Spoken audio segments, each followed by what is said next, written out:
मेरी civil services examination 2022 में all India rank 62 आई है।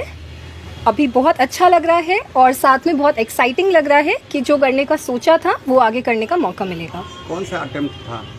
ये मेरा 4th अटेम्प्ट था, 3rd मेंस, 2nd इंटरव्यू। आप इसके लिए आपका जो मोराल बूस्ट किया कैसे हुआ, कुछ एक्सपीरियंस आपके जब चाइल्डहुड से आपने ऐसा गोल सेटअप किया अपने लिए? बचपन में मेरे फादर ने मेरी न्यूज़पेपर रीडिंग की हैबिट डाली थी और जब आप न्यूज़पेपर खोलते हैं तो सबसे ज़्यादा आपको लोकल न्यूज़ में दिखता है कि कैसे डिस्ट्रिक्ट मजिस्ट्रेट्स ने ये काम किया, एसपी ने ये काम किया। तो मेरा मेन मोटिवेशन वहाँ से आया। फिर जब हम बड़े होते गए और आपको चीज़ें दिखती हैं तो आपको लगता है कि हाँ, आपके पास सपोर्ट सिस्टम है, तो आप मेहनत करिए और कोशिश करिए कि आप भी एडमिनिस्ट्रेशन का हिस्सा बने। वो मेरा मोटिवेशन था। थैंकफुली मेरे पास सपोर्ट सिस्टम भी है। मेरे पेरेंट्स, मेरी सिस्टर, मेरी एक्सटेंडेड मैटरनल फैमिली, मेरे सारे टीचर्स, मेरे सारे फ्रेंड्स, इतने स्ट्रॉन्ग सपोर्ट सिस्टम के साथ आई थिंक कि मुझे करना चाहिए था और किया। स्कूलिंग कहाँ से हुई आपकी? मेरी स्कूलिंग फातिमा स्कूल गोंडा से है। उसके बाद हमने ग्रेजुएशन किया है इकोनॉमिक्स ऑनर्स में SRCC Shri Ram college of commerce Delhi university से। उसके बाद अभी हम पोस्ट ग्रेजुएशन कर रहे हैं जवाहरलाल नेहरू यूनिवर्सिटी से इकोनॉमिक्स में मास्टर्स। कौन सी प्रॉब्लम आपको लग रही है जो आप एज IAS सॉल्व करना चाहोगी? बहुत सी प्रॉब्लम्स हैं और वो डिपेंड करेगा कि पोस्टिंग कहाँ पे होती है और बाकी ट्रेनिंग कैसे होती है। पर एज अ सिटीज़न अभी तक जो मेरी आंखों में सबसे बड़ी प्रॉब्लम है वो है बेसिक एजुकेशन और हेल्थ पे काम करना, particularly women education and women health पे काम करना। आपने प्रिपरेशन वगैरह कहाँ से की 12th के बाद? लाइक ग्रेजुएशन के बाद आपने प्रिपरेशन कहाँ से की? प्रिपरेशन के लिए 1 साल हम दिल्ली में थे। बहुत सारे कोचिंग इंस्टीट्यूट से आपको हेल्प मिलती है, आप मॉक्स देते हैं, मटेरियल यूज़ करते हैं, तो बहुत सारे का योगदान है। बट ओवरऑल सेल्फ प्रिपरेशन ही होती है। एटलीस्ट मेरी जर्नी में सेल्फ प्रिपरेशन रही है। उसके बाद कोविड आ गया तो हम 2 साल से घर पे ही थे और उसके बाद फिर मास्टर्स करने के लिए अभी हम फिर से दिल्ली में ही थे। तो दिल्ली गोंडा ऐसा रहा, पर मोस्टली सेल्फ प्रिपरेशन ही रही है। वैष्णवी, आप जैसे कि एग्जाम्स की बात हो रही है तो आपने जैसे कि IAS का एग्जाम दिया, इसके अलावा कोई और एग्जाम्स आपने अटेम्प्ट किए हैं? अभी जैसे हमने आपको बताया कि मेरा बचपन से सपना था सिविल सर्विसेज, पर्टिकुलरली IAS। तो हमने अपने आप से ये वादा किया था कि एटलीस्ट 2 मेंस लिखने तक हम किसी भी और एग्ज़ाम में या कोई भी और आगे की स्टडीज़ में नहीं जाएंगे, क्योंकि ऐसा हमें लगता था कि हम साथ में 2-3 चीज़ें नहीं कर सकते हैं। 2 मेंस के बाद जब मेरा 3rd मेंस रहा ये वाला, उसके साथ हमने पोस्ट ग्रेजुएशन स्टार्ट कर दिया, पर अभी हमने कोई भी और एग्ज़ाम नहीं दिया है। रिगार्डिंग इंटरव्यू के दौरान कोई ऐसा सवाल जो पूछा गया हो जो आपको लगा हो कि जो जिसका जवाब नहीं था आपके पास, या फिर सबसे एक्साइटमेंट वाला सवाल जो आपको अच्छा लगा हो? जवाब नहीं था कि भी बहुत सारे सवाल थे। फॉर एग्जांपल मेरे से एक बहुत बेसिक सवाल पूछा गया था अकाउंटेंसी का, जिसको हमने क्लास 11th और क्लास 12th में पढ़ा है कि मेमोरेंडम ऑफ अंडरस्टैंडिंग और आर्टिकल ऑफ एसोसिएशन में क्या डिफरेंस होता है। हमें नहीं पता, याद नहीं था, तो आई सेड सॉरी।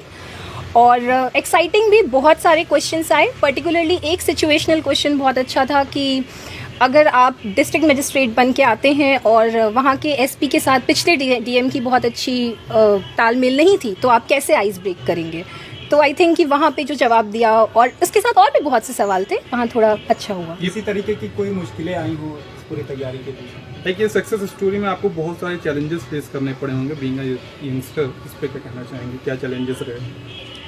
चैलेंजेस तो आपको एवरीडे मिलते हैं। थैंकफुली मेरे पास कोई बहुत बड़ी प्रॉब्लम नहीं थी in terms of financial support, ये सब बहुत अच्छा था। पेरेंटल सपोर्ट, फ्रेंड्स का सपोर्ट, ये सब कुछ बहुत अच्छा था। पर as far as challenges are concerned, आपको एवरीडे जब आप मॉक्स देते हैं तो आपके कम मार्क्स आते हैं, किसी ना किसी स्टेज पे आकर आप फेल हो जाते हैं। मेरा ये 4th अटेम्प्ट था। इसके पहले हम हर स्टेप पे एक बार फेल हो चुके हैं, एक प्रीलिम्स पे, एक मेंस पे, एक इंटरव्यू पे।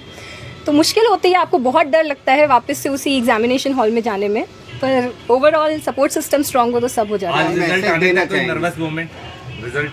रिजल्ट आने के 5 मिनट पहले तक आपको यही लगता है कि 4 दिन के बाद फिर से प्रीलिम्स देना है।